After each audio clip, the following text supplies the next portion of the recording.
Hello, my darlings, it's LB. Tonight, we're not just watching shadows dance on a screen, we're peeling back the fragile veneer of reality to gaze into the abyss. You see, horror, true horror, isn't just about the jump scare or the monster under the bed. It's about that creeping unease, the whisper in the dark that tells you something is profoundly, irrevocably wrong with the world, or perhaps with yourself. It's the beautiful decay, the exquisite terror that reminds us we're alive, even if it's by the thinnest, most frayed of threads.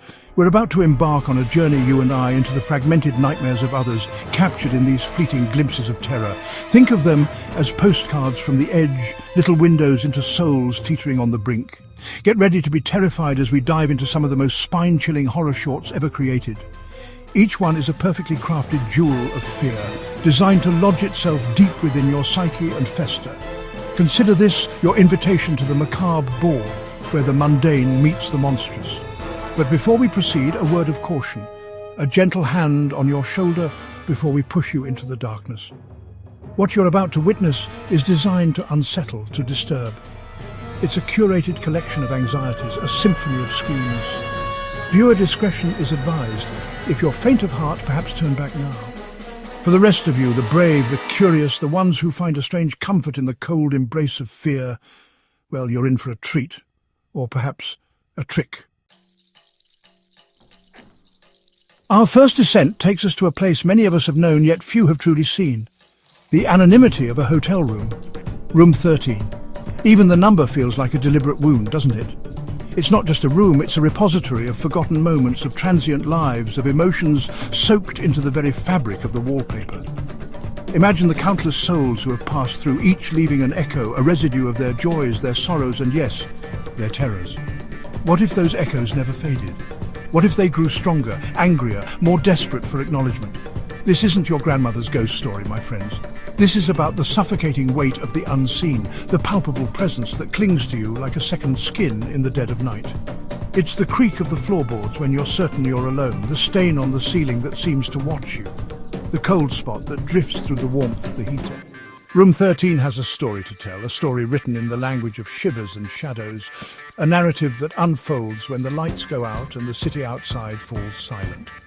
It's a place where the past isn't just remembered, it's relived, whether you want it to be or not. Prepare to check in, but be warned. Some establishments have a checkout policy that's far more permanent than you might expect. The horror here isn't in what jumps out, but in what seeps in, what whispers from the peeling paint and the dusty curtains. It's the chilling realization that you are never truly alone, especially in a place that has witnessed so much and forgotten nothing. The spirits of Room 13 are waiting, and they are oh so eager for new company. Don't disappoint them. Next, we venture from the confines of man-made structures into the primal, untamed heart of the wilderness, the whispering woods. There's an ancient, terrible beauty to a forest at twilight, isn't there? The way the trees stand like silent, judgmental sentinels, their branches gnarled and reaching like skeletal fingers. It's a place where civilization peels away, where the comforting lies we tell ourselves about order and safety are swallowed by the rustling leaves and the snapping twigs underfoot. The woods remember things humanity has long tried to forget. They call them the Whispering Woods for a reason. It's not the wind you hear, my darlings, not entirely. It's something else, something older, something that was there before the first axe struck the first tree.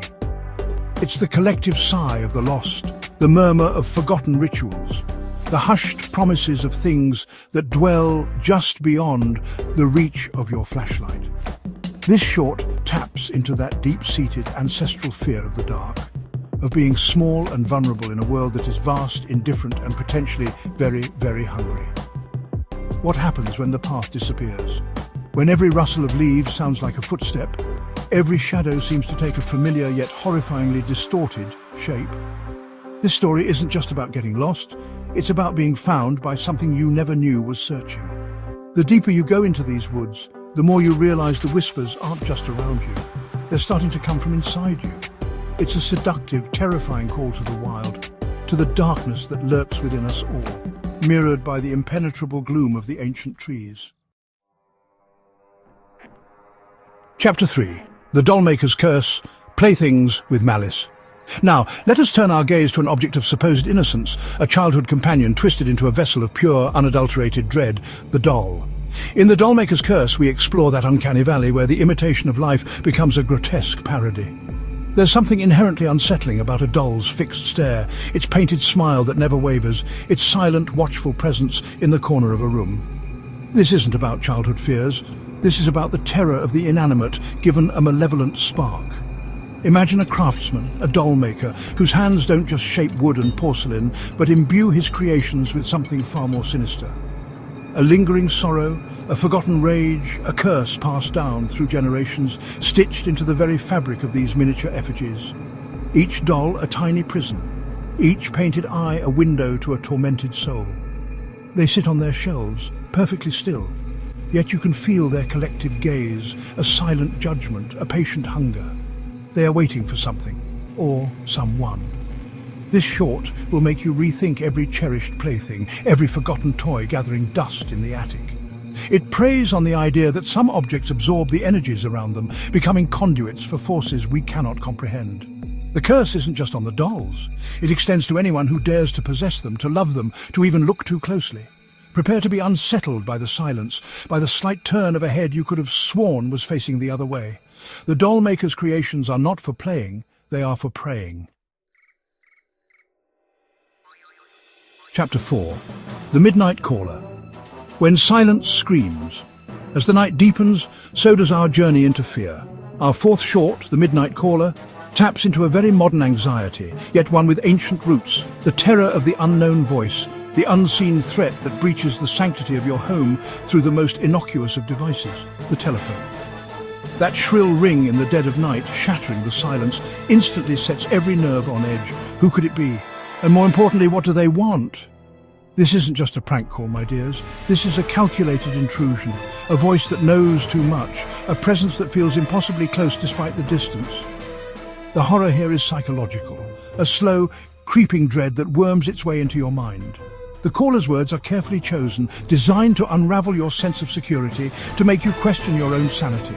Is it someone you know playing a cruel game, or is it something far more inexplicable, something that defies rational explanation, reaching out from the ether? The intensity builds with each unanswered question, each chilling pause on the other end of the line. You are trapped, isolated by the darkness outside and the insidious voice in your ear. This short plays on our deepest fears of vulnerability, of being targeted, of the unknown other who seems to hold all the power. The silence between the caller's words becomes as terrifying as the words themselves, filled with unspoken threats and a palpable sense of menace. Don't pick up, or perhaps you won't have a choice. Chapter 5. The Final Scream, an echo in the void. And so we arrive at our final destination, the crescendo of our symphony of terror, the final scream. This is it, the moment where all pretense drops, where the carefully constructed walls of suspense crumble to reveal the raw, visceral heart of fear. This short is not about the slow burn. It's about the explosion, the sudden, shocking realization that the monster is not only real, but has been with you all along, perhaps even inside you. It's the terror that leaves you breathless, speechless, with only that one primal sound left. This piece is designed to be a gut punch, a visceral experience that lingers long after the credits roll. It's about the culmination of dread, the point of no return, the moment the hunter becomes the hunted, or the victim finally understands the horrifying nature of their predicament. Think of it as the last, desperate gasp before the darkness consumes everything. It's the kind of horror that doesn't just scare you, it scars you, leaving a little piece of itself behind, a tiny shard of ice in your soul. Prepare for an ending that offers no comfort, no easy answers, only the chilling echo of that final, desperate sound.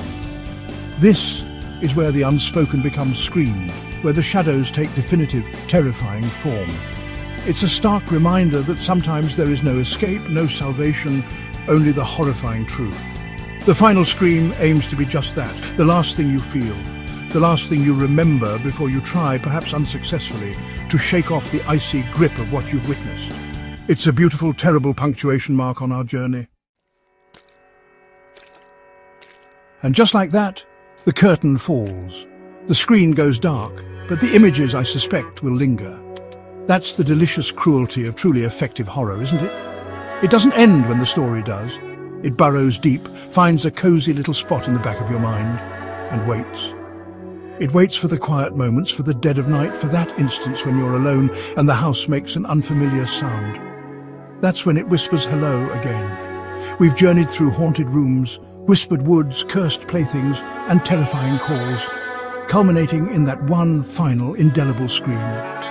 Each a fragment, a shard of a larger, more terrifying mosaic that is the human condition when faced with the unknown, the malevolent, the beautifully grotesque. I hope you felt that delightful prickle of fear, that exquisite tension that reminds you you're alive, even if only by the skin of your teeth. Thanks for watching. If you enjoyed these horror shorts, don't forget to like, subscribe, and hit the bell icon for more terrifying content. Remember, the darkness we explore on screen is often a reflection of the darkness we carry within, or the darkness that lurks just outside our peripheral vision. So, as you go about your night, perhaps check the locks an extra time, maybe leave a light on, and listen, really listen, to the silence. It's rarely as empty as you think. Sweet dreams, if you can sleep. Until next time, stay scared.